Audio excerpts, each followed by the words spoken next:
நீங்க தான் கூட்டணி கட்சிக்கிறீங்க. ஆனா இந்த எலெக்ஷன்ல பார்த்தா காங்கிரஸ் தாவேகா கூட்டணி வரும் போல தெரியுது. இந்த அரசு அதான் கரெக்டா அந்த எலெக்ஷனுக்கு முன்னாடியான ஒரு டிமாண்டா அதை வைக்கிறாங்க.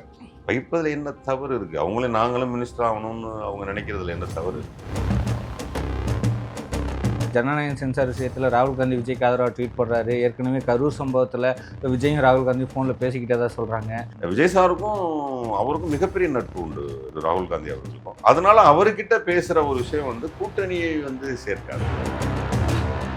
தேர்தலில் எக்ஸ்ட்ரா சீட் கேட்கறதுக்கான நாடகம்னு சில விமர்சனங்களும் எழுந்திருக்கு.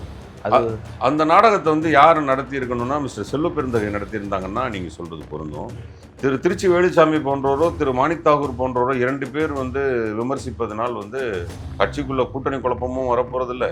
இவங்க 2 பேரும் பேசுறதுனால எக்ஸ்ட்ரா சீட் கொடுக்க போறது. காங்கிரஸ் தான் இந்தியை திணிச்சதுன்னு பராசக்தி படத்தில் சொல்லியிருக்கு. அதை ரெட் ஜெயின் நிறுவனம் தான் ப்ரொடியூஸ் பண்ணியிருக்காங்க. இதனால திமுக மேலே காங்கிரஸ் கோவம் இருக்கா? அப்படி இருந்துச்சுன்னா திமுகவிற்கு சேர்ந்து பயணிப்போம் இந்த முறை 2026 தேர்தலில் எப்படி காங்கிரஸ் கூட்டணி முடிவெடுக்கும்? ஒருவேளை வர்ற எலெக்ஷனில் காங்கிரஸ் டிஎம்கே கூட கூட்டணி இல்லைன்னா அது டிஎம்கே வெற்றியை பாதிக்குமா? எந்த வகையிலுமே பாதிக்காது.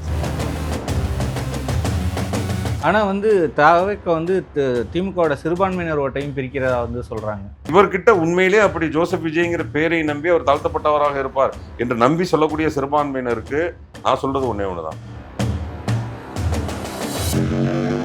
இப்போ பிள்ளைகள் தான் அப்பாக்களுக்கு கிளாஸ் எடுத்துட்டு இருக்காங்க. நீங்களே வெளிப்படையா பேட்டிகள்லாம் பார்த்திருப்பீங்க. நான் பார்த்தேன். வீட்டில் 9 பேருக்கு விஷம் வச்சு கொண்டுருவேன். நல்ல பிள்ளைகள். அந்த பிள்ளைகள் தான் எதிர்காலம் என்று வரும் பொழுது அண்ணன் திரு ஜேம்ஸ் வசந்தன் அவர்கள் பிரமாதமான ஒரு ட்வீட் ஒன்று போட்டிருந்தாரு. இவ்வளவு பெரிய தற்கொலை கூட்டம் இருக்கிறது என்பதனை அண்ணன் திரு விஜய் அவர்கள் வந்தாலும் எங்களை கண்டுபிடிக்க முடிஞ்சிச்சு. அதற்கு நன்றின்னு போட்டார். அப்படி ஒரு கெட்ட பேரை விஜய்க்கே வாங்கி கொடுத்தது அந்த பிள்ளைகள் தான். ஆனா 60-70 ஆண்டுகளா டிஎம்கே தான் படிக்க வச்சிருந்தீங்க. இவ்வளவு பெரிய தற்கொலை கூட்டம் எப்படி உருவானது? வருகிற 2026 சட்டமன்ற தேர்தலில் போஸ் வெங்கட் போட்டியிட போறாரா? பிரைம் 9 தமிழ் நேயர்களுக்கு வணக்கம். நான் காவேரி மாணிக்கம். என்னோட இந்த நிகழ்ச்சியில் நடிகர், இயக்குனர், திமுக கலை இலக்கிய பகுத்தறிவு பேரையின் துணைத் தலைவர் திரு போஸ் வெங்கட் இணைந்துள்ளார். வணக்கம் சார். வணக்கம். எப்படி இருக்கீங்க? நல்லா. திமுகவில் பொறுப்பு கொடுக்கப்பட்டதுக்கு அப்புறம் அடிக்கடி உங்களை அரசியல் நிகழ்வுகளில் பார்க்க முடியுது. முழு நேர அரசியல்வாதிக்கிட்டாரா போஸ் வெங்கட்? முழு நேர அரசியல்வாதி ஆகித்தானே ஆகணும். என்னன்னா உங்களுக்கு என்னைக்கு மாநில பொறுப்புகள் வருதோ வரும் பொழுது நம்மளுடைய சேவையை சரியாக செய்யணும். இல்லைன்னா அந்த பொறுப்புகளுக்கு வரக்கூடாது. நல்லா பிஸியாக நடிச்சுட்டு இருக்கும்போது நான் தலைவர் கலைஞர்கிட்டையும் தளபதி அவர்களிடம் போய் கேட்பேன். அப்போ அவங்க சொல்லுவாங்க, ரொம்ப பிஸியாக இருக்க, நீ மாநில பொறுப்புகளுக்குள்ளே வந்துட்டீங்கன்னா உன்னால் முழுசாக இயங்க முடியாது, நீ 24 hours ஒர்க் பண்ணணும், உனக்கு ஓகேவான்னு கேட்பாங்க. அன்று இருந்த குடும்ப சூழல் இதையெல்லாம் மனசில் வச்சுக்கிட்டு நான் அப்போ வேணான்னு சொல்லிட்டேன். இப்போ நம்ம முழு நேரம் அரசியல் தான் சரி, ஏன்னா வயதுன்னு ஒன்று இருக்குது. அப்புறம் இந்த சூழலில் சின்னவர் அரசியல் என்றைக்கு அப்புறம் சின்னவரோடு ஒரு பெரிய பயணம் செய்ய வேண்டிய கடமை நமக்கு இருக்குது. கடமை, பொறுப்பு ரெண்டுமே இருக்குது. ஸோ இப்போ மாநில பொறுப்பு வாங்கிட்டு நம்ம அவர்களுக்காக வேலை செய்யணுங்கிறது தான் நம்மளுடைய எண்ணம். அது சரிதான். நீங்கள் மாநில பொறுப்பு வாங்கினீங்கன்னா நீங்கள் கண்டினியூவாக மீட்டிங்ஸ் அட்டன் பண்ணி ஆகணும். இப்போ பொங்கல்னால் கிட்டத்தட்ட 3-4 நாட்கள் அந்த பொங்கல் சம்மந்தப்பட்ட விழா. இப்போ மொழிபோர் தியாகிகள் தினம்னா அதற்கான மேடை ஏறுவதுன்னு நமக்கு 24 மணி நேரம் அதுக்கான வேலைகள் இருந்துகிட்டே இருக்கும். அது இல்லாமல் வீட்டில் இருந்தாலும் நம்ம அதுக்கான ப்ரிப்பரேஷன்ஸில் தான் இருக்கணும். ஸோ அதனால் நம்ம முன்னேற அரசியல்வாதி தான். இப்போது சின்னவர்னு குறிப்பிட்டீங்க. குடும்ப அரசியல் தான் திமுக மேலே வைக்கப்படுற மிகப்பெரிய குற்றச்சாட்டு. ஸோ அதோட கூட்டணி கட்சியான காங்கிரஸும் சரி, இதுவும் சரி, 2 பேருமே குடும்ப அரசியல் தான் பண்ணாங்கன்னு சொல்கிறாங்க. அதற்கு உங்களோட பதில்? குடும்ப சினிமா இருக்குது. குடும்பத்துக்குள்ளே டாக்டர் பையனை டாக்டர் ஆகிடுவாங்க. குடும்ப அட்வொகேட் இருக்கிறாங்கன்னா அது என்னென்னா, ஒரு இடத்தில் நாம் சிறு வயதிலிருந்து எதை செய்கிறோமோ அது மனதில் ஆழமாக பதிந்து விடும் அப்படிங்கிறது தான் உண்மை. அப்போ இன்னமும் கூட எங்கள் ஊர்லலாம் ஒரு டாக்டர் இருக்கார். அவரோட பையனை நோக்கி தான் நீங்கள் மிகப்பெரிய கூட்டம் போடுது. ஏன்னா அந்த பையன் தன்னுடைய 4 வயது 5 வயதுலனா தன் தகப்பனார் அந்த டாக்டரோடே ஓடி ஓடி ஓடி ஓடி அந்த பையன் பார்த்துருக்கு. அப்போ பார்த்ததுனால அந்த ப்ராக்டிக்கல் எக்ஸ்பீரியன்ஸ் அந்த பையனுக்கு அதிகம். அவனுக்கிட்ட அந்த டாக்டர் வரும் பொழுது அவங்க அப்பா செஞ்சதோட அந்த பையன் ரொம்ப சிறப்பாக செய்கிறான் அப்படிங்கிறதுனால தான் எங்கள் ஊரில் அந்த டாக்டர் பின்னாடி எல்லாரும் ஓடுறாங்க. அந்த மாதிரி தான் அரசியலிலும் கிட்டத்தட்ட தன்னுடைய 4 வயது 5 வயது 10 வயது 16 வயதுன்னு தன்னுடைய இளமை பருவத்தை தாத்தா கலைஞரோடு, அதாவது அரசியல் வல்லுனர், இன்னைக்கும் அரசியலை பொறுத்த வரைக்கும் பிதா அவர் பின்னாடி இருந்த ஒரு பேரன் அந்த இடத்துக்கு வரும் பொழுது அவரால் ரொம்ப சிறப்பாக செய்ய முடியும்னு மக்கள் நம்புகிறாங்க. பர்டிகுலராக எங்கள் கட்சியில் இருக்கக்கூடிய தொண்டர்கள் நம்புகிறாங்க. அதனால தான் அந்த விஷயம் தொடர்ந்து நடக்குதே தவிர வேற எதுவும் காரணங்கள் இல்லை. ஓகே. இப்போ ஒருவேளை குடும்ப அரசியலா இருக்கிறதுனால தான் அந்த கட்சிய வந்து கட்டுக்கோப்பா கொண்டு போக முடியுதுங்கிற ஒரு கருத்தும் முன்வைக்கப்படுது. அந்த மாதிரியான அரசியல் செய்யாத மாநில கட்சிகள் இப்போ ரொம்ப சிரமப்படுறத நீங்க பார்த்துக்கிட்டு ஆமா. தான் இருப்பீங்க. அது எப்படின்னு கேட்டிங்கன்னா, அ நல்லது செய்யணும்னு வந்ததுக்கப்புறம், சில விமர்சனங்களை எல்லாம் நம்ம புறந்தள்ளிட்டு தான் மக்களுக்கு களத்தில நிக்க முடியும். இன்னைக்கு மக்களுக்கு களத்தில் இருக்கக்கூடிய திரு உதயநிதி ஸ்டாலின் அவர்கள், துணை முதல்வர் அவர்கள், அ எடுத்துக்கொண்ட கருத்துக்கள் என்ன? பேசிய கருத்துக்கள் என்னன்னு தான் இன்னைக்கு பார்க்கணும். அப்படி பார்க்கும் பொழுது, சனாதானத்துக்கு எதிராக நின்றதுன்னு இந்த வயதில ஒருத்தன் இந்தியா முழுவதும் பேசப்படக்கூடிய சனாதானத்த எதிர்த்து நிற்கிறான்ங்கிற தைரியம் அதே கலைஞர்கிட்டயும், அதே தளபதிகிட்டயும் இருந்த தைரியத்த நீங்க பார்த்திருப்பீங்க. ஆமா. அதே மாதிரி வேலைகள். இப்ப நீங்க இந்த முறை மழையில வந்து நெறைய இடங்கள்ல இப்போ வந்து நம்ம அந்த ம இது பண்ணிட்டோம். ஆமா, ட்ரைனேஜஸ் ஆமா. பண்ணிட்டோம். அதனால நெறைய இடங்கள்ல நிக்கிறதில்ல. அத மீறி இன்னும் சில இடங்கள்ல பணிகள் நடந்துட்டு இருக்கு. நைட் 2 மணி, 3 மணி, 4 மணிக்கெல்லாம் கலைஞருக்கு அப்புறம், தளபதிக்கு அப்புறம் ஒருத்தர் போய் நிக்கிறாரு. விடிய விடிய நிக்கிறாரு. அந்த பேரிடர் மேலாண்மையில போய் உட்கார்ந்துட்டு அங்க என்ன, இங்க என்னன்னு பார்க்குற அந்த அந்த இந்த ஆக்டிவிட்டீஸ் ஃபாலோ ஆகுது. ஆனா அதுலயும் ஒரு விமர்சனம் வைக்கப்படுச்சு. ஏன் பகலெல்லாம் என்ன பண்றாரு? நைட்ல போய் ஆய்வு பண்றாரு. டார்ச் லைட் அடிச்சுக்கிட்டு. அது என்னன்னு கேட்டீங்கன்னா, பேப்பர்ல நம்ம போடும்போது என்ன பண்ணுவோம்னா, ரொம்ப பெருமையா இருக்கட்டுமேன்னு இரவெல்லாம் வேலை செய்தாருங்கிறத போடுவோமே தவிர, பகல்ல வேலை செய்றத நம்ம போடுறதில்ல. அவர் தூங்காம 24 மணி நேரம் இருந்தாருங்கிறது தான் உண்மை. அதக்கூட நீங்க நம்முடைய சகோதரி கிருத்திகா ஒரு தடவ சொல்லியிருப்பாங்க. மழைக்காலங்கள்ல 3 நாட்களுமே அவர் வீட்டுக்கே வரல. பெரும்பாலும் அந்த ஸ்பாட்டு அன்னைக்கு இருக்கக்கூடிய கட்சி நிர்வாகிகள் இருப்பாங்கல்ல, அங்கேயே இருந்துர்றது. இரவு ஃபுல்லா அப்படியே ஒரு 1 ஹவர் தூங்கிக்கிறது. அப்படி இருந்து தான் எல்லாமே பண்ணினாங்க. குறை பேசுபவர்கள் பேசுவாங்க. ஆனா மக்களுக்கு தெரியும் யார் நின்னு வேலை செய்றாங்க. ஓகே. 2026 தேர்தல் முடிவுகள் எப்படி இருக்கும்னு நினைக்கிறீங்க? எப்படி இருக்கணும்னு எதிர்பார்க்குறீங்க? எதிர்பார்ப்புன்னு கேட்டீங்கன்னா, ஒரு கட்சி தொண்டனா திராவிட முன்னேற்ற கழகம் ஆட்சிக்கு வரணுங்கிறது எதிர்பார்ப்பு. ஆனா இப்ப என்ன நடக்கும்? கள ஆய்வு என்ன சொல்லுதுன்னா, திராவிட முன்னேற்ற கழகம் 180க்கு மேல 200க்குள்ள கூட்டணி கட்சிகளோட வருங்கிறதும் கள ஆய்வா இருக்கு. நீங்க எல்லா கருத்து கணிப்புலயும் பார்த்திருப்பீங்க. கூட்டணி கட்சிகள் தான் ஒவ்வொரு முறையும் ஒரு எலக்ஷனை தீர்மானிக்கும். ஒரு 2011 அந்த ஆட்சி பிரமாதமான ஆட்சி. தலைவர் கலைஞர் இருந்தாரு. அந்த தோல்வி என்பது பார்த்தீங்கன்னா, அந்த சமயத்துல ஒரு 2G ஸ்பெக்ட்ரம் இந்த மாரி எதையாவது ஒண்ணு எடுப்பாங்க. அதுல ஒண்ணுமே இருக்காது. அது காத்து மாரி தான். அந்த தீர்ப்பே என்ன சொன்னுச்சு? அது ஒண்ணுமே இல்லாத காத்து மாரி ஒண்ணுன்னு சொல்லி முடிச்சிருச்சு. ஆனா அன்னைக்கு எலக்ஷனுக்கு அத அவங்க பயன்படுத்திக்கிட்டாங்க. அந்த மாதிரி 2026ல் மக்கள்கிட்ட கொண்டு போய் இந்த திமுக அப்படி பண்ணிருச்சு, இப்படி பண்ணிருச்சுன்னு சொல்றதுக்கு எந்த குறிப்பும் இப்ப எதிர்க்கட்சிகள்ட்ட இல்ல. அதனால திமுக மேல வீண் பழி சுமத்துவாங்க.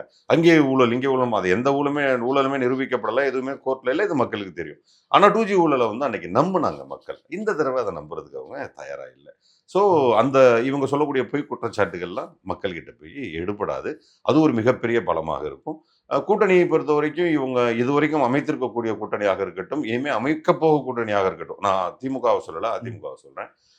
அதனால ஒரு பெரிய மாற்றம்லாம் இனிமே நிகழாது. என்ன காரணம்னா, மக்களுக்கிட்ட முழுமையாக போய் சேர்ந்ததற்கு பிறகு எந்த கூட்டணியும் ஆளுங்கட்சியை அசைக்க கூட முடியாது. அதனால 2026ல சாலிடா திராவிட முன்னேற்ற கழகம் தான் வரும். ஆனா, இப்ப பார்த்தீங்கன்னா, தேர்தலையொட்டி இப்ப அரசு ஊழியர்களுக்கு பழைய ஓய்வூதிய திட்டம், மாணவர்கள் அதுவும் காலேஜ் 3 இயர் படிக்கிறவங்களுக்கு மடிக்கணினிலாம் அள்ளி வழங்கிக்கிட்டு இருக்காங்களே திமுக. ஆமா, அதையே வந்து நீங்க வேற மாரி எனக்கிட்ட நட்பா கேட்டுட்டீங்க. ஆக்சுவலா அது குற்றச்சாட்டா கேட்கணும் நீங்க கேட்கறது. எப்படி குற்றச்சாட்டா கேட்கணும்னா, அது என்ன மடிக்கணினி வந்து 3 இயர் படிக்கிறவங்களுக்கு குடுக்குறீங்கன்னு. ஏன்னா, அவங்களுக்கு தான் ஓட்டு உரிமை இருக்குது. இல்ல சார். அதான் அந்த சென்ஸ தான் புரிஞ்சுக்க மாட்டேங்கிறாங்க. இந்த பையன் காலேஜ் முடிச்சர்றான். அந்த பெண் கல்லூரியை முடித்து விடுகிறாள். கல்லூரியை முடித்த அவர்களுக்கு தான் கைடு தேவை. முதல் வருஷம் 2வது வருடம் 2 பேருக்குமே வந்து காலேஜ் இருக்கு. காலேஜ்ல கைடு இருக்கு. காலேஜ்ல சிஸ்டம் இருக்கு. Everything is there. இப்ப வித் ஏஐ தொழில்நுட்பத்தோடு சேர்ந்து இந்த கணினிய 3வது வருஷத்துக்கு குடுக்குது. என்னன்னா, நீ கையோடு உனக்கான முதலீட்டோடு செல். இது உன் முதலீடு. நீங்க அன்னைக்கு 50,000 1,00,000 போட்டு வாங்க முடியாது ஏழையால. முதலீட்டோட போகிறான். இப்ப வேலைக்கு போற இடத்துல அவனுடைய மிகப்பெரிய ஆயுதம் என்ன தெரியுமா? இந்த கம்ப்யூட்டர். ஏன்னா, இப்போ 3வது வருடம் முடிச்சுட்டு போய் அந்த கம்ப்யூட்டர் விரிச்சு ஒரு இன்டர்வியூ உட்கார்ந்தானா, இவனால எல்லாத்தையுமே வந்து சாதிக்க முடியும். வீட்ல ஒரு 3 மாசம் பிராக்டிஸ் பண்ணானா, எவ்வளோ பெரிய இன்டர்வியூஸ்க்கும் போ முடியும். அந்த சென்ஸ்ல தான் நம்ம இந்த மடிக்கணினிய குடுத்துருக்கிறோம். அதையும் வந்து இவர்கள் வந்து தவறாக ஆனா, அதிமுக பிரயோகப்படுத்துகிறார்கள். ஆட்சியில வந்து 11ஆம் வகுப்பு, 12ஆம் வகுப்பு மாணவர்களுக்கு தான் அது குடுத்தாங்க. அவங்களுக்கு அது ரொம்ப ஹெல்ப்ஃபுல்லா இருக்குன்னு அதுலேருந்து படிச்சு வந்தவங்க நெறைய பேர் சொல்லியிருக்காங்க. அவங்களுக்கு குடுத்துருக்க வேண்டியது தானே. இல்ல அவங்களுக்கு ஓட்டுரிமை இல்லாதனால தான் அவங்களுக்கு குடுக்கலங்கிற குற்றச்சாட்டு உண்மை என்னன்னு வைக்கப்படுது. கேட்டா, நீங்க சொன்ன மாரி 12ஆம் வகுப்பு படிக்கிறாங்க இல்லையா? 17 வயதில படிக்கிறாங்க இல்லையா? அவங்க இம்மீடியட்டா அடுத்து 18 தானே வராங்க. ஓட்டுரிமையோட தானே வராங்க. ம். அப்படி பார்த்தா ஃபர்ஸ்ட் இயர் படிக்கிறாங்க இல்லையா? அவங்க ஆல்ரெடி ஓட்டுரிமையில தானே இருக்காங்க. செகண்ட் இயர் படிக்கிறவங்க ஓட்டுரிமையில தானே இருக்காங்க. அதெல்லாம் இல்ல சென்ஸ். நம்ம அப்படி அந்த சென்ஸ்ல பண்ணல. வேலை வாய்ப்பிற்கு உதவும் என்பதற்காக பல தொழில்நுட்பங்களோடு சேர்ந்து ஏஐ தொழில்நுட்பமும் உள்ள மடிக்கணினி இத வந்து ரொம்ப குறிப்பா நீங்க வந்து போடணும். என்னன்னா, இந்த மடிக்கணினியுடைய பர்ப்பஸ் கீழே இருக்கக்கூடிய மாணவர்கள் படிப்பதற்கான பர்பஸ் வேற. இந்த பர்பஸ் உனக்கான வேலை வாய்ப்புகளையும் உனக்கான மேற்படிப்புகளையும் மேற்கொள்வதற்கு ஒரு அப்பா அம்மாவுக்கு மேல துணையா இருக்கும்னு கொடுக்கப்பட்டது தான் அந்த மடிக்கணினி. அதை சரியா புரிஞ்சுக்கணும் மக்களும். வருகிற 2026 சட்டமன்ற தேர்தலில் போஸ் வெங்கட் போட்டியிட போறாரா? இது 2016லயும் இதே கேள்வியை கேட்டீங்க, 21லயும் இதே கேள்வி கேட்டீங்க. என்னன்னா ஒரு திராவிட முன்னேற்ற கழக தொண்டனுடைய பணி என்னன்னு கேட்டீங்கன்னா, ஒவ்வொரு முறையும் அந்த நேர்காணலிற்கு பணம் கட்டுவது. அதுக்கு வந்து ஒரு 25,000 கட்டணும். அப்படி கட்டும் பொழுது எந்த தொகுதின்னு கேட்பாங்க. நான் பிறந்த தொகுதியான அறந்தாங்கி தொகுதியை நான் கேட்கிறேன். என்னுடைய தொகுதியா இருந்தது. இப்பதான் பட்டுக்கோட்டைக்கு மாத்திருக்காங்க எங்களை. ஓ, உங்களுக்கும் இல்லையா? எனக்கு அறந்தாங்கி தொகுதி. தொகுதி. இப்போ வந்துட்டு அந்த அறந்தாங்கி தொகுதியில் வந்து நான் 2016லயும் பணம் கட்டினேன், 21லயுமே பணம் கட்டினேன். அது வந்து என்னன்னு கேட்டீங்கன்னா, ஒரு தொண்டன் அவன் வந்து இதை செஞ்சாகணும். 26லும் நான் அதே அறந்தாங்கி தொகுதி கேட்டு பணம் கட்டுவேன். இன்னும் மேலும் சில தொகுதிகள் கேட்டு நான் பணம் கட்டுவேன். அது வந்து ஒரு தொண்டன் செய்யக்கூடிய காரியம். கட்சி வந்து நான் ஒவ்வொரு முறையும் அந்த 234 கேண்டிடேட் கூட்டணி கட்சிகள் இல்லாம சில அந்த எண்ணிக்கையில் உள்ள கேண்டிடேட்ஸை நான் பார்க்கும் பொழுது ஒவ்வொரு முறையும் ஆச்சரியத்தை தான் ஏற்படுத்தி இருக்குது திராவிட முன்னேற்ற கழகம். சில மூத்த கட்சிக்காரர்கள், சில மூத்த மாவட்ட செயலாளர்கள், நிர்வாகிகள் இல்லாமல் நிறைய புதுமுகங்களுக்கு ஒவ்வொரு முறையும் வாய்ப்புகள் கொடுப்பாங்க. இந்த முறையும் நிறைய புதுமுகங்களுக்கு வாய்ப்புகள் கொடுக்கறதா அறிவிப்புகள் வந்துகிட்டு இருக்கு. நல்லது நடக்கும் நம்புவோம். ஏற்கனவே விண்ணப்பம் கட்டி ஏன் நிராகரிக்கப்பட்டீங்க? அந்த காரணங்கள் சொல்லப்பட்டது. அது நிராகரிக்கப்பட்டதில்லை. நம்ம மனசாட்சிக்கு விரோதம் இல்லாமல் கேட்டோம்னா, அறந்தாங்கி வந்து காங்கிரஸ் கூட்டணிக்கு போச்சு. நமக்கு கூட்டணிங்கிறது ரொம்ப முக்கியம். இப்போ காங்கிரஸ்காரர்கள் சில பேர் பேசுவது போல் நாம் பேச முடியாது. கூட்டணி கட்சிங்கிறது சகோதர கட்சி. அதில் இருக்கக்கூடிய அத்தனை பேரும் நம்முடைய சகோதரர்கள். அவங்க சைடில் சின்ன சின்ன தவறுகள் இருந்தாலும் கூட, இல்லை நம்ம சைடில் சின்ன சின்ன தவறுகள் இருந்தாலும் கூட அதை பொருட்படுத்தாமல் மக்கள் பணி செய்வது தான் கூட்டணி கட்சிகளுடைய ஒரு சாராம்சமாக இருக்கணும். அதை மீறி சில பேர் பொறுப்பு இல்லாமல் வந்து திராவிட முன்னேற்ற கழகத்தின் மேலேயோ தொண்டர்கள் மேலேயோ சில அபாண்டமான பழிகளை சுமத்துறாங்க. அதெல்லாம் தேவையில்லாதது. அது கூட்டணிக்கும் பலம் இல்லை, கட்சிக்கும் நல்லதில்லை. அதனால நான் அது காங்கிரஸுக்கு என்று கேட்கும் பொழுது நம்ம ஒதுங்கி இருப்பது நலம். அந்த நேரத்தில் போய் நான் வந்து அங்கே போய் நான் உண்ணாவிரதம் இருப்பேன், நீங்கள் எப்படி காங்கிரஸ் கட்சி கொடுத்தீர்கள். சில திராவிட முன்னேற்ற கழகத்தை சேர்ந்த என்னுடைய நண்பர்கள்லாம் அந்த சமயம் போராடினாங்க. நாங்கள்லாம் கூட போராடினோம். ஆனால் வீதியில் இறங்கி போராடுவது, கட்சி மாறுவது, இந்த மாதிரி எல்லாம் பண்ணலை. கடைசி வரைக்கும் திராவிட முன்னேற்ற கழகத்துக்கு கொடுக்கணும். ஏன்னா தொண்டர்கள் கிட்டத்தட்ட 5-6 எலெக்ஷன் பார்க்கல. அப்போ திராவிட முன்னேற்றத்துக்கு 5-6 எலெக்ஷன் இருக்கும், நமக்கான ஒரு எம்எல்ஏ இல்லையேன்னு அறந்தாங்கில அந்த சலசலப்பு வந்துச்சு. அந்த சலசலப்பு வந்தாலும் அந்த திராவிட முன்னேற்ற கழகத்தினுடைய கட்டுக்கோப்பான தொண்டர்கள் இருக்காங்கல்ல, அவங்க கடைசி நேரத்தில் கட்சியினுடைய எந்த அறிவிப்பாக இருந்தாலும் அதை அப்படியே ஏற்றுப்பாங்க. அது போல தான் மருமை அண்ணன் திருநாவுக்கரசு அவர்களுடைய மகன் திரு சந்துரு அவர்கள், ராமச்சந்திரன் என்னுடைய நெருங்கிய சகோதரன், அவர் கொடுத்தாங்க. நாங்கள் அமைதியாக போய் அவர்களுக்கு வேலை செஞ்சோம், அவரை ஜெயிக்க வச்சோம். இது வந்து நம்மளுடைய பணி. இந்த முறை அப்படி செஞ்சாலும் அப்படி தான், அடுத்த முறை அப்படி செஞ்சாலும் அப்படி தான். இல்லை என்னுடைய வாழ்நாள் முழுவதும் நான் திராவிட முன்னேற்ற கழகத்தினுடைய தொண்டனாக இருக்கக்கூடிய சூழல் வந்தால் நம்ம அதையும் ஏற்றுக்கிட்டு தான் ஆகணும். ஏன்னா கொள்கையை ஏற்றுக்கிட்டோம், கட்சியை ஏற்றுக்கிட்டோங்கிறப்ப இங்கே கட்சியினுடைய எல்லா விதமான அறிவிப்புகளையும் முழுதாக ஏற்றுக்கொள்ள வேண்டியது தொண்டனுடைய கடமை. ஆனால் நீங்கள் தான் கூட்டணி கட்சிக்கிறீங்க. ஆனால் இந்த எலெக்ஷனில் பார்த்தா காங்கிரஸ் தாவேகா கூட்டணி வரும்போல தெரியுது. கூட்டணி வந்து நம்ம இருக்கிற வரைக்கும் ஒரு அரசியல் நாகரிகம் சகோதரத்துவத்தை வந்து திராவிட முன்னேற்ற கழகம் எப்போவுமே காப்பாற்றிடும். அதை நாங்கள் செஞ்சுக்கிட்டு தான் இருக்கோம். அதற்கு மேல் இப்போ மேலிடத்துல திரு ராகுல் காந்தி அவர்கள் வந்து எப்பவுமே திராவிட முன்னேற்ற கழகத்தின் மேலே மிகப்பெரிய அன்பும் பண்பும் கொண்டவர். ஏன்னா அவரை வந்து பிரதம வேட்பாளராக அறிவிக்கிறது எப்பொழுதுமே நம்முடைய தமிழ்நாடு தான் அறிவிக்கும். அதுக்கப்புறம் தான் மற்ற மாநிலங்கள் அறிவிக்கும். நான் சொல்ல இந்தியா கூட்டணியில் அந்த வகையில் அவருக்கு ரொம்ப தளபதியை பிடிக்கும். தளபதி அண்ணன்னு ரொம்ப உயிராக இருப்பார். அவர் இந்த முறை கூட கூட்டணி திராவிட முன்னேற்ற கழகத்தோடு ஏற்றுக்கொள்ளலாமா வேண்டாமான்னு போன வாரம் ஒரு மீட்டிங் நடத்தினாங்க. அதில் கூட எல்லாருடைய வாக்கு வந்து திராவிட முன்னேற்ற கழகத்தோடு பயணிப்பது தான் அப்படின்னு சொல்லியிருக்கு. அப்புறம் நீங்கள் கேள்விகளில் கூடுதல் கேள்வியாக அந்த மாதிரி ஆட்சி பங்கு என்பது நாம் வந்து கொடுக்க முடியாத சூழல். அது நிச்சயமா நடக்காது. ஆனால் நிறைய பேர் ஆட்சியில் பங்கு வேணும்னு காங்கிரஸ்லேருந்து குரல் எழுப்பியிருக்காங்க. இது இன்னைக்கு நேற்று இல்லை. நம்ம வந்து மாநில கட்சிகள் எலெக்ஷனை நிற்கும் போது எல்லாருமே இது கேட்கறது தான். பாமக இருக்கும் பொழுது கேட்டது தான், விசிகா இருக்கும் பொழுது கேட்டது தான், காங்கிரஸ் தற்பொழுது கேட்கிறது. அந்த அரசு அதான் கரெக்டாக அந்த எலெக்ஷனுக்கு முன்னாடியான ஒரு டிமாண்டாக அதை வைக்கிறாங்க. வைப்பதில் என்ன தவறு இருக்குது? அவங்களே நாங்களும் மினிஸ்டர் ஆகணும்னு அவங்க நினைக்கிறதுல என்ன தவறு இருக்குது? ஸோ இதே நாளைக்கு அவங்க எம்பி 40 பேரை நம்ம கூட்டிட்டு போகிறோம், 18 பேர் அவங்க இருக்கிறாங்க. அது நிச்சயமா திராவிட முன்னேற்ற கழக கூட்டணியோட தான் நீங்கள் ஜெயிக்கிறீங்கன்னு தெரியும். ஒருவேளை காங்கிரஸ் ஜெயிச்சா மந்திரி சபை யாருக்கு கொடுப்பாங்க? அந்த 18 பேர்ல உங்களுக்கு தானே கொடுப்பாங்க. எங்களுக்கு ஏதோ ஒன்றும் அறைய தானே கொடுப்பாங்க. ஸோ மத்திய அமைச்சருங்கிற நீங்கள் எத்தனை மத்திய அமைச்சர் இங்கே இருந்திருக்கிறீங்க? எவ்வளோ அண்ணன் ப. சிதம்பரம் போன்று எத்தனை மத்திய அமைச்சர்களை தமிழ்நாட்டிலேருந்து நம்ம கொண்டு போனோம். அது எல்லாத்துக்கும் திராவிட முன்னேற்ற கழகம் தானே காரணம். ஸோ நம்ம அதான் மத்தியில் நீங்கள் வந்து என்ன வேணால் அனுபவிச்சுக்கலாம். ஸ்டேட் என்பது வந்து மக்களுக்கான நேரடி பார்வையில் திராவிட முன்னேற்ற கழகமே உள்ளது. அவர்களாலேயே செய்ய முடியும். அதனால இந்த ஆட்சியில் பங்கீடு என்பது நிச்சயமாக இருக்காது. ஆனா வந்து ஜனநாயகம் சென்சார் விஷயத்துல ராகுல் காந்தி விஜய்க்கு ஆதரவா ட்வீட் போடுறாரு. ஏற்கனவே கரூர் சம்பவத்துல விஜயும் ராகுல் காந்தியும் ஃபோன்ல பேசிக்கிட்டதா சொல்றாங்க. பிரவீன் சக்கரவர்த்தி வந்து விஜய மீட் பண்றாரு. இதெல்லாம் பார்க்கும்போது கூட்டணியில சலசலப்பு இருந்திருக்கு. நீங்க சொன்னா அதை அப்படியே சொல்றேன். அதே கரூர் சம்பவத்தில் உடனடியாக முதலமைச்சர் அந்த இடத்திற்கு சென்றார். அதே ஜனநாயகனுடைய சென்சாருக்காக நம்முடைய தளபதி அவர்களும் ட்வீட் போட்டார். அதே திரு இளைய தளபதி விஜய் அவர்களோடு நம்முடைய சகோதரர்கள் இன்னைக்கும் ரசிகர்களாக இருந்தவர்கள் படத்தை பார்க்க செல்கின்றனர். நானும் ஜனநாயகன் ரிலீஸ் ஆனால் ஃபர்ஸ்ட் ஷோ 9 மணிக்கு போய் பார்த்துருவேன். இது விஜய் என்ற நடிகருக்கு நாம் கொடுக்கக்கூடிய மரியாதையும் அன்பும். ஏன்னா இவ்வளோ நாள் நமக்கு வந்து என்டர்டெயின் பண்ணியிருக்காரு. 30 வருஷம் நம்மளை என்டர்டெயின் பண்ணதில் Rajini sir, Kamal sir, Ajith sir, Vijay sir 4 பேரும் தான் நம்முடைய சூப்பர் ஸ்டார்ஸ்.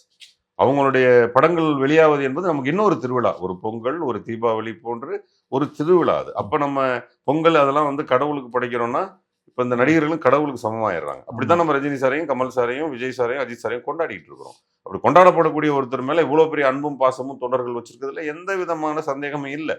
ஏன்னா அவன் அப்படித்தான் பார்த்துட்டான். பால் குடம் எடுத்துட்டான், மாலைகளை அள்ளி வீசி கட் அவுட்ல ஏறி குதிச்சு அந்த படம் ரிலீஸ் ஆன 3 நாளும் அவனுக்கு கையும் ஓடாது காலும் ஓடாது.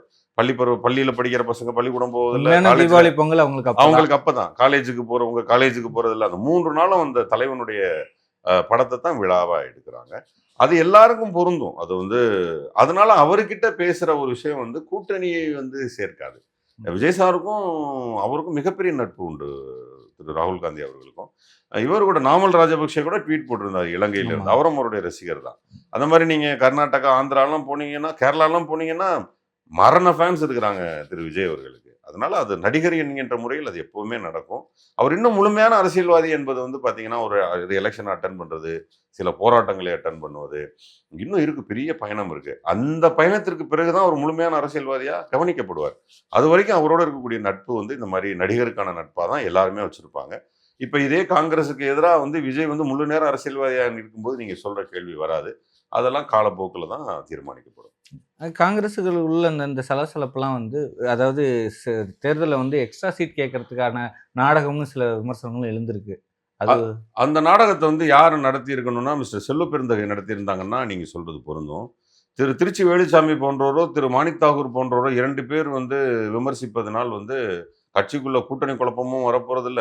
இவங்க 2 பேரும் பேசுறதுனால எக்ஸ்ட்ரா சீட்டு கொடுக்க போறதும் இல்லை. இது முழுமையாக இதை தீர்மானிக்க போவது திரு ராகுல் காந்தி அவர்களும் காங்கிரஸ் மேலிடம். இவர்கள் பேசுவதெல்லாம் விலையில் எடுத்த நீர் போல் அது எதுக்குமே உபயோகம் இல்லாத ஒன்று. அவர் என்ன கேட்டால் அந்த வார்த்தைகளை கொஞ்சம் சிந்தாமல் கொஞ்சம் கையிலே வச்சுக்கலாம். பட் அவங்க 2 பேருடைய பேச்சிலையும் வந்து ஒன்று தெரியுது. என்னை போன்ற உங்களை போன்ற மிகச்சிறந்த விஜய் ரசிகர் என்பது நன்றாக தெரிகிறது. திரு வேலுச்சாமி அவர்களை நான் வந்து ஒரு முறை ஒரு மேடையில் சந்திக்கும் பொழுது, மேடையில் அவர் காங்கிரஸுக்காக பேச வந்திருந்தார், நான் திராவிட முன்னேற்ற கழகத்துக்காக பேச வந்திருந்தேன். அவர் முற்றிலுமாக தாவேக்கா பற்றி பேசினார். அப்போ அவர் சொன்னார், என்னுடைய பேரன் பேத்தி அனைவருமே தாவேக்காவிற்கு தான் ஓட்டு போடுவார்கள், நான் மட்டும் காங்கிரஸுக்கு போடுவேன் என்று சொன்னார். அப்போ நான் வந்து வெளியில வந்து கேட்டேன், என்னன்னே பிள்ளைகளுக்கெல்லாம் சொல்லி வளர்க்கறது இல்லையான்னு கேட்டேன். இல்லப்பா, எல்லாருமே வந்து 16 வயசு 17 வயசு, அப்போ எல்லாம் இப்போ போட்டு போகிற வயசுல 18 வயசுல நம்ம வீட்டில் 3 பிள்ளை இருக்குனாரு. அவங்க வந்து நம்ம கேட்க சொல்றது கேட்க போகுது, அவங்களாம் தாவேக்கா. அப்போ நான் என்ன சொன்னேன்னா, என் வீட்டில் 2 பிள்ளைகள், 2 பேருமே வாக்களிக்கக்கூடிய வயதில் இருக்கிறார்கள். ஆனால் அவர்களை நான் சொல்லி வளர்த்தேன். நல்லதை சொல்லி வளர்க்கக்கூடியது என்பது ஒரு தகப்பனுக்கு நிச்சயமா, ஒரு குடும்ப தலைவனுக்கு அது நிச்சயமா அது ஒரு கடமை. அது அப்ப நீங்க நல்லதை சொல்லி வளர்க்கல உங்க வீட்டுல இல்ல அப்படின்னு அவருக்கு ரொம்ப கோபம் வந்துருச்சு. பட் அவரும் கூட தாவேக்காவுடைய ரசிகராக இருப்பார் போல இருக்கு. அவர் வேண்டுமென்றால் எனக்கு தெரிஞ்சு காங்கிரஸை விட்டு தாவேக்காருக்கு தனிப்பட்ட முறையில் அவர் செல்லலாம், மாணிக் தாகூர் போன்றவர்கள் செல்லலாமே தவிர, நான் சொல்லுது செல்லலாமே தவிர செல்ல போறாங்கன்னோ செல்லுங்கன்னு நான் சொல்லல. அதற்கான வாய்ப்புகள் இருக்கிறது. ஏன்னா அவங்க அதிகமாக முட்டு கொடுப்பது தாவேக்கா. அதனால ஸோ அப்படி போறாங்கன்னா அது அவர்களுடைய கருத்து. அது நிச்சயமா காங்கிரஸும் மதிக்காது, திமுகவும் மதிக்காது. இப்போ தமிழக காங்கிரஸ் தலைமை மேலே வந்து ஜோதிமணி குற்றம் சாட்டுறாங்க. இந்த பக்கம் மாணிக் தாகூர் இவங்கெல்லாம் வேற இது பண்ணுறாங்க. காங்கிரஸ் கட்சிக்குள்ள உள்ள சலசலப்பை எப்படி பார்க்குறீங்க? ஜோதிமணி அவர்களுடைய அது விருப்பு என்பது அவங்களுடைய தனிப்பட்டது. அது அவங்க தொகுதிக்குள்ள அவங்களுக்கு இருக்கக்கூடிய பிரச்சனை. அவர்களோடு இருக்கக்கூடிய திராவிட முன்னேற்ற கழக தலைவர்கள், அவரோடு இருக்கக்கூடிய காங்கிரஸ் முக்கியமான தலைவர்களோடு இருக்கக்கூடிய அவங்களுக்கு இருக்கக்கூடிய பிரச்சனைகளை தான் அவங்க முன்னெடுக்கிறாங்க. அது திமுகவோடு பெரும்பாலும் வந்து சேராது. தலைமையை அவங்க பெருசா எப்போதும் சாடுவது இல்லை. அவங்களுடைய நியூஸ் பரபரப்பாகாது. இவங்க 2 பேரும் பேசுறது தான் இப்போ பரபரப்பாக போயிட்டு இருக்கு. காங்கிரஸ் தான் வந்து இந்திய திணிச்சதுன்னு பராசக்தி படத்தில் சொல்லியிருக்கு. அதை வந்து ரெட் ஜெயின் நிறுவனம் தான் ப்ரொடியூஸ் பண்ணியிருக்காங்க. இதனால திமுக மேலே காங்கிரஸ் கோவம் இருக்கா? அப்படி இருந்துச்சுன்னா திமுகவிற்கு சேர்ந்து பயணிப்போம் இந்த முறை 2026 தேர்தலில் எப்படி காங்கிரஸ் கூட்டணி முடிவெடுக்கும்? இப்போ லால் பகதூர் சாஸ்திரி அவர்கள் பிரதமராக இருந்தபோது அவருடைய நடவடிக்கை என்பது வேறு. அன்று மந்திரி சபையில் இருந்த இந்திரா காந்தி அவர்களுடைய முடிவு என்பது நிச்சயமாக பிரதமரை மீறி செய்திருக்க முடியாது. இதெல்லாம் அன்று இருந்த காங்கிரஸ் தலைவர்களுடைய எண்ணங்களாக இருந்திருக்கலாம், செயல்பாடுகளாக இருந்தலாம். அப்படி இருந்தால் மிசா என்பதால் உருவாக்கப்பட்டவர் தான் நம்முடைய தலைவரே. அவர் அங்கே இருந்தால் அரசியல் தலைவராக புடம் போட்டு வெளியே அனுப்பப்படுகிறது. அதே காங்கிரஸ் தான் அதை செஞ்சது. அந்த வரலாறு இப்போ பேச முடியாது. ஏன்னா இப்போது இருப்பது யாரு? சோனியா காந்தி, ராகுல் காந்தி, பிரியங்கா காந்தின்னு இது கம்ப்ளீட்டாக மாறின வேற ஒரு தளம். இந்த இளைஞர்கள் தளம் நம்மளுடைய தளபதியோட ஒத்துப்போக தயாராக இருக்கிறது. இப்போ நீங்க நீட் மட்டும் இல்லை, இந்தி திணிப்பு மட்டுமல்ல, சிஏஎல்ல நீங்க மாதிரி எந்த விதமான சட்டங்களாக இருந்தாலும் அடுத்த முறை காங்கிரஸ் ஆட்சிக்கு வந்ததுன்னா நம்ம ராகுல் கிட்ட போய் கேட்டு இது எல்லாத்தையும் வித்துட்ரா வாங்கலாம். அந்த மாதிரியான ஒரு பிரதமரை நம்ம கையில வச்சிருக்கிறோம். அன்னைக்கு அந்த நிலைமை நமக்கு இல்லை. லால் பகதூர் சாஸ்திரி நம்ம சொல்றதை கேட்கக்கூடிய மனநிலையில் இல்லை. அன்னைக்கு நம்மளும் ஆட்சியில் இல்லை. நம்ம அப்பதான் கட்சி ஆரம்பிச்சு எலெக்ஷனை ஃபேஸ் பண்ணிட்டு வரோம். அதுக்கப்புறம் தான் நம்ம 67 வரோம். அந்த 64 to 67 நடந்த அந்த பிரச்சனைகளை தான் நம்ம இன்னைக்கு படமா எடுத்திருக்கிறாங்க. அந்த திரைப்படம் என்பது இன்னைக்கு இருக்கக்கூடிய இளைஞர்களுக்கு மிகவும் தேவையான ஒரு திரைப்படம். அந்த திரைப்படத்தில் சொல்லப்பட்ட காங்கிரஸ் தற்போது இல்லை.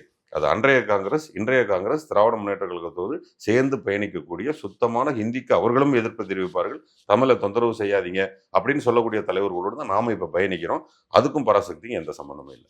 இப்போ இந்தியா முழுக்க பார்த்தீங்கன்னா சரி, மாநகராட்சி தேர்தல் இது மாதிரி எலெக்ஷன் காங்கிரஸ் எல்லா இடங்கள்லையும் நிறைய தோல்வியை அடைஞ்சிக்கிட்டு வருது. அது அவங்களுடைய உட்கட்சி பிரச்சனை. அவங்களுடைய கட்சியை அவங்க வளர்க்கணும், அதெல்லாம் அவங்க பார்த்துப்பாங்க. ரெண்டாவது, பாரதிய ஜனதாவை பொறுத்தவரையில் ஆட்சியில் இருக்கும் பொழுது எப்பொழுதுமே மத்தியில் ஆட்சியில் இருக்கக்கூடிய கட்சி எந்த ஒரு மாநிலத்துடைய உள்ளாட்சி தேர்தலையும் உள்ள புகுந்து அவங்களால எல்லா தவறுகளையும் செய்து விட முடியும், எல்லாரையும் விலைக்கு வாங்கி விட முடியும். அதை சட்டசபை தேர்தலில் செய்ய முடியாது. எப்போவுமே நீங்கள் உள்ளாட்சி தேர்தல் என்பது முற்றிலுமாக வேறு, சட்டசபை தேர்தல் என்பது முற்றிலுமாக வேறு, நாடாளுமன்ற தேர்தல் என்பது முற்றிலுமாக வேறு. இங்கே நமக்கு 165 சீட்டு கொடுத்த இதே தமிழகம் 40 சீட்டு எப்படி மேல நாடாளுமன்றத்துக்கு நமக்கு எம்பிஸ் எப்படி கொடுக்குறாங்க, நாடாளுமன்ற உறுப்பினர்களை கொடுக்குறாங்க. மக்கள் ஒரே விரலில் யாருக்கு எப்ப என்ன செய்யணும்னு தெரிஞ்ச மிகப்பெரிய புத்திசாலிகள் மக்கள். அது பீகாரியா இருக்கட்டும், உத்தரப்பிரதேசா இருக்கட்டும், யாரா வேணா இருக்கட்டும். ஆனால் தமிழகத்தில் இருக்கக்கூடிய மக்கள் கொஞ்சம் உஷார், இன்னும் கொஞ்சம் கூடுதலா இருக்கிறாங்க. நீங்க இந்த 60, 65, 70 ஆண்டு அரசியலை நீங்க எடுத்து பார்த்தீங்கன்னா வாக்க வெவ்வேறு ஆட்களுக்கு எப்படி போடணும்னு அத்தனை விதமான வித்தைகளையும் தெரிந்தவங்க தமிழ்நாட்டு மக்கள். ஸோ நோஸ் அவங்கள பொறுத்த வரைக்கும் அவர்களுக்கு தெளிவாக தெரியும். பாரதிய ஜனதா என்பது இங்கே உள்ளாட்சி தேர்தலும் வர முடியாது, நாடாளுமன்ற சட்டமன்ற எந்த தேர்தலையும் அவர்களால் வெல்லவே முடியாது. அது அவர்களுக்கென்று ஒரு பகுதி இருக்கும், மயிலாப்பூர் மாதிரி, இங்கே வெஸ்ட் மாம்பலம் மாதிரி. அங்கே யாரா ஒரு நகராட்சியிலேருந்து ஒருத்தர் அனுப்பலாமே தவிர மற்றதெல்லாம் சட்டசபை தேர்தல் எதுவாக இருந்தாலும் இங்கே இருக்கக்கூடிய மாநில கட்சியினுடைய கூட்டணியில் நீங்கள் 2 பேரை சட்டசபை கூட்டு வரலாமே தவிர உங்களால் இங்கே கால் ஊன்றவே முடியாது. ஆனால் பீகார் எலெக்ஷனுக்கு அப்புறம் அதே மாதிரி தான் இங்கேயும் தமிழகத்திலையும் நடக்கும் பிஜேபி அது யூகங்கள் தானே, ஒவ்வொரு முறையும் யூகங்கள் தான். 21 யூகம் இருந்தது, 21 இருந்த யூகத்தை கேட்டீங்கன்னா மிரண்டு போயிருவீங்க நீங்க. 21 யூகம் என்ன இருந்தது? ஜாதகத்தை நாங்க தலைகீழா பிரட்டி போட்டு பார்த்துட்டோம். மு.க. ஸ்டாலினுக்கு எந்த வகையிலையும் முதல்வர் ஆகிறதுக்கான கட்டமே இல்லை, எடப்பாடியார் தான் முதல்வர்னு சொன்னாங்க. அது மாறலையா? இவர்கள் கட்டம் போடுவதும் திட்டம் போடுவதும் அவங்க வேலை. நம்ம செயல்பாடுகள் தான், மக்களுக்கான பணி மட்டும்தான். அதை செய்யறோம், மக்கள் புரிஞ்சுக்கிறாங்க, அவர் முதல்வராக்கி இருக்காங்க. தொடர்ந்து தளபதியை முதல்வராக வைத்திருப்பார்கள். ஒருவேளை வர்ற எலெக்ஷன்ல காங்கிரஸ் டிஎம்கே கூட கூட்டணி இல்லைன்னா அது டிஎம்கே வெற்றியை பாதிக்குமா? எந்த வகையிலுமே பாதிக்காது சார். ஒரு மாநில கட்சி என்பது எந்த அளவுக்கு பலத்தில் இருக்கு, மேல சென்ட்ரல்ல உள்ள ஒரு கட்சி எந்த அளவுக்கு பலத்தில் இருக்கு. அப்படி பார்த்தீங்கன்னா திராவிட முன்னேற்ற கழகத்துக்கான வாக்கு வங்கி அது அப்படியே இருக்கு. அதிமுகனுடைய வாக்கு வங்கி ஒரு பக்கம் ஓபிஎஸ் ஆகவும் ஒரு பக்கம் அண்ணன் தினகரனவாகவும் இப்படி பிரிஞ்சு கிடக்கு. இப்போ செங்கோட்டையன் வெளியில வந்ததுனால ஒரு பகுதியினுடைய ஓட்டு அப்படியே தாவேகாவுக்கு போகுது. நீங்க தாவேகாவுக்கு போன செங்கோட்டையன் தலைவலியில் திமுக, செங்கோட்டையன் தாவேக்கு போனா தலைவலியில் அதிமுக தான். ஓபிஎஸ் என்டிஏ கூட்டணியில் சேர்வாரா? திடுக்கிடும் திமுக. டேய், ஏற்கனவே அதிமுக வெளியில போய் திரும்ப. சோ இவங்க போடுற எந்த விளையாட்டும் எங்க கட்டத்துக்குள்ளே இல்லை. நாங்க தனியா கபடி ஆடுனுக்கிறோம், இவங்க தனியா கிட்டிப்புல் ஆடுனுக்கிறாங்க. ஆனா அந்த கிட்டிப்புல் ஆடுறவங்க கபடி ஆடுறவனை பார்த்து இங்கே கிட்டிப்புல் ஆடுவதால் அங்கே கபடிக்கு ஆபத்து, என்னடா ஆபத்து? சோ இது இங்கே எங்க கூட்டணிக்குள்ள ஏதாவது பிரச்சனையா? எங்க கட்சிக்குள்ளே இருந்து எவனா விலகி அது இல்ல. தாவேக்காவுக்கு போறவங்களாம் யாரா இருக்கிறாங்க? அதிமுக இருந்து பிரிஞ்சு போறான். அவங்களுக்கு தெரிஞ்சு போச்சு எதிர்காலம் இல்லை இந்த கட்சிக்குன்ட்டு போறாங்க. பாரதிய ஜனதாவில் கொஞ்சம் பேர் பிரிஞ்சு போறான். அப்ப எதிர்காலம் இல்லாத கட்சியில் இருக்கிறவங்க தாவேக்காவுக்கு போறதுக்கு பாத்தீங்கன்னா 100ன்னு ஒரு நம்பர் இருக்கு, 50ன்னு திமுக இருக்கு, 50ன்னு அதிமுக இருக்கு. புதுசா ஒருத்தன் வர்றான், இந்த 50ல இருக்க போறான் பிச்சுக்கிட்டு 25 தூக்கிட்டு அங்கே வர்றதுனால இந்த 50 பெருசாகிக்கிட்டு தானே போகும். ஆனா தாவேக்கா திமுகவோட சிறுபான்மையினர் ஓட்டையும் பிரிக்கிறதா சொல்றாங்க சார். திரு விஜய் அவர்கள் சுறா என்ற திரைப்படம், 100வது திரைப்படம் நினைக்கிறேன்.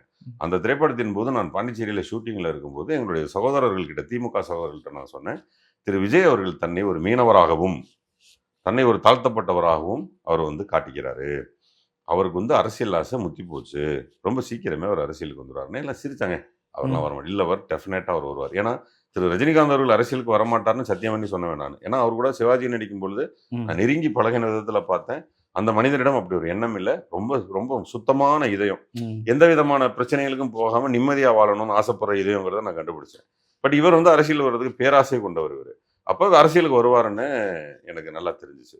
அதற்கு பிறகு அவர் என்ன பண்றாங்கன்னா, பெரும்பாலும் தன்னை ஒரு தாழ்த்தப்பட்டவராக குறிப்பிட்டு தான் திரைப்படங்களையே எடுக்கிறார்.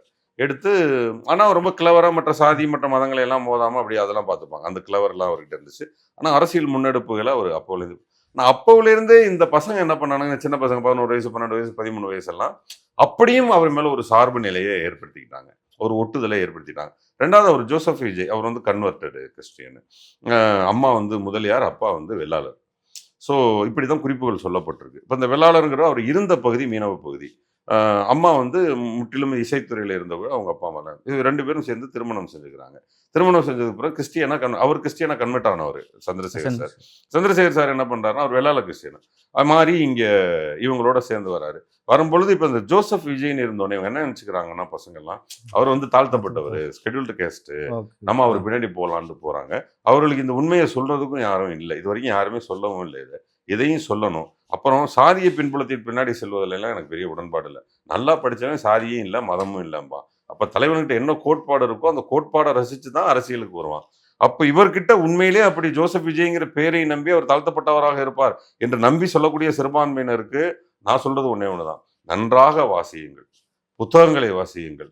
உங்க பெற்றோரிடம், மூத்தோரிடம் நம்ம யாருன்னு கேளுங்க. இன்று இருக்கக்கூடிய இந்த சுதந்திரம் யார் வாங்கி கொடுத்ததுன்னு கேளுங்க. தற்போது இருக்கக்கூடிய இந்த சுதந்திரம்.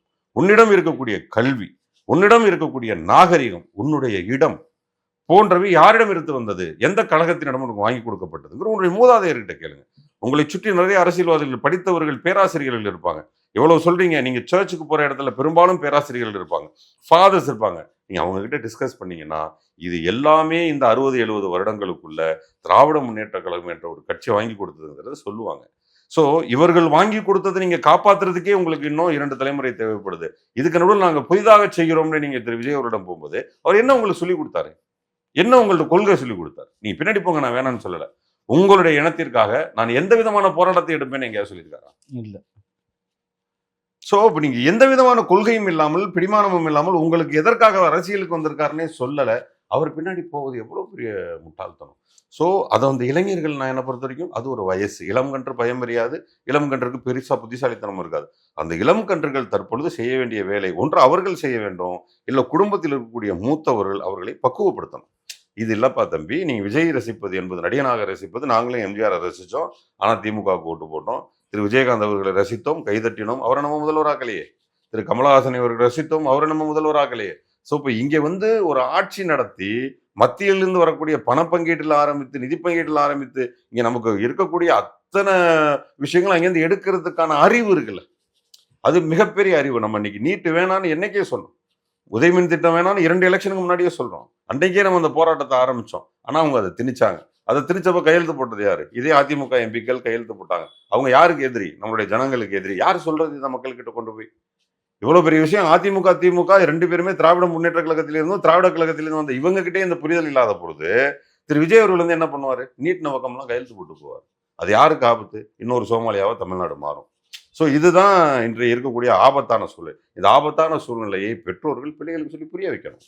அதன் மூலமாகத்தான் ஒரு தலைவன் வந்து பிள்ளைகள் தேர்ந்தெடுப்பாங்க. எதுக்கு எடுத்தாலும் பிள்ளைகள் விஜய் பின்னாடி ஓடுது, விஜய் பின்னாடி ஓடத்தான் செய்வாங்க. அந்த பிள்ளைகள் பாவம், இளம் பிள்ளைகள், சின்ன பிள்ளைகள், படித்த படிப்பு, டான்ஸ் மேல பெரிய விருப்பம் இருக்கும், நடிப்பு மேல, பாட்டு மேல விருப்பம் இருக்கும். பிள்ளைகளுக்கு அரசியல் தெரியாது. அரசியல் வயப்படுத்த வேண்டியது நம்முடைய பெற்றோர்களுடைய கடமை. வரக்கூடிய இந்த எலெக்ஷனுக்குள்ள ஒவ்வொரு பிள்ளைக்கும் ஒரு தகப்பனாரும் ஒரு 10 நிமிஷம் கிளாஸ் எடுத்தா போதும். அவங்க தாவேகா தலைவரை வெறும் ரசிகர்களாக இருப்பார்கள். நிச்சயமாக அரசியலுக்கு திராவிட முன்னேற்ற கழகத்திற்கு வருவார். ஆனா வந்து இப்போ வந்து பிள்ளைகள் தான் அப்பாக்களுக்கு கிளாஸ் எடுத்துட்டு இருக்காங்க. நீங்களே வெளிப்படையா நான் பேட்டிகள்லாம் பார்த்தேன். பார்த்திருப்பீங்க. நான் பார்த்தேன். வீட்ல 9 பேருக்கு விஷம் வச்சு விஷம் கொன்றுவேன். வச்சிருவேன், நல்ல கழுத்தறுத்துருவேன். பிள்ளைகள். அந்த பிள்ளைகள் தான் எதிர்காலம் என்று வரும்பொழுது, அண்ணன் திரு ஜேம்ஸ் வசந்தன் அவர்கள் ஒரு பிரமாதமான ஒரு ட்வீட் ஒண்ணு போட்டிருந்தாரு. இவ்வளவு பெரிய தற்கொலை கூட்டம் இருக்கிறது என்பதனை அண்ணன் திரு விஜய் அவர்கள் வந்தாலும் எங்களுக்கு கண்டுபிடிக்க முடிஞ்சுச்சு. அதற்கு நன்றின்னு போட்டார். அப்படி ஒரு கெட்ட பேரை விஜய்க்கே வாங்கி கொடுத்தது அந்த பிள்ளைகள் தான். ஆனா 60, 70 ஆண்டுகளா டிஎம்கே தான் படிக்க வச்சது நீங்க. இவ்வளவு பெரிய தற்கொலை கூட்டம் எப்படி உருவானது? அதுதான். இப்ப திமுக இன்னும் உஷாரா இருக்கணும். இப்ப அதனால தான் மடிக்கணினியில ஆரம்பிச்சு அத்தனை விஷயத்தையும் இன்னும் ஃபோர்ஸ் பண்ணணும். இன்னும் நீங்க ஒரு விஷயம் பார்த்தீங்கன்னா, இந்த 5 வருடங்கள்ல அதிகபட்ச திட்டங்கள் கல்விக்கு தான் போட்டிருப்போம்.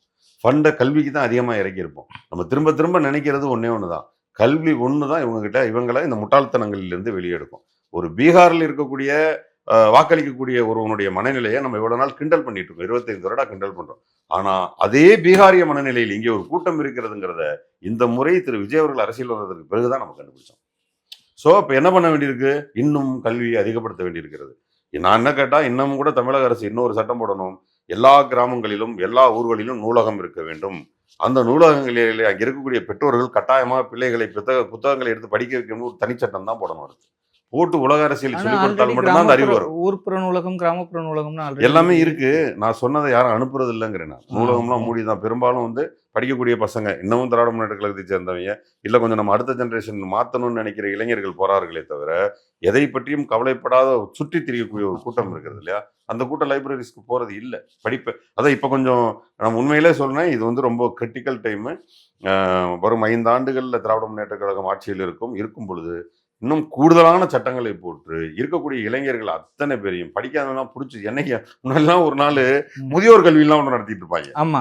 ஆமா, அந்த மாதிரியான ஒரு கல்வியெல்லாம் இப்ப 25 வயசுல இருக்கவங்க எவன் எல்லாம் படிக்கல கூப்பிடான் அப்படின்னு உட்கார வச்சு அரசே வந்து பாடம் எடுக்கணும்னு நினைக்கிறேன். பராசக்தி படத்துக்கு போயிருக்கோம். தமிழுக்காகன்னு சொல்லி அப்படியே வசனங்கள்லாம் இருக்கு சார். உள்ள நுழைஞ்சோன்னே சார் ஒரு 50 தாவக்காரன் துண்டெல்லாம் வேற கொடுக்குறோம். வந்துட்டு தாவே கான்னு கத்துறான் சார். பராசக்திக்கும் தாவே காக்கும் என்ன சார் சம்பந்தம்? நான் தான் விஜய் படம் பார்க்குறேங்க. பராசக்தியோட விஜய் படம் தான் நான் போய் கத்துவேனா சார்? அந்த மாதிரி தானே சார் நீயும் ரசிங்க. உனக்கு ஒரு அடிப்படை அறிவு வேணாமா சார்? அந்த படத்தை பார்க்க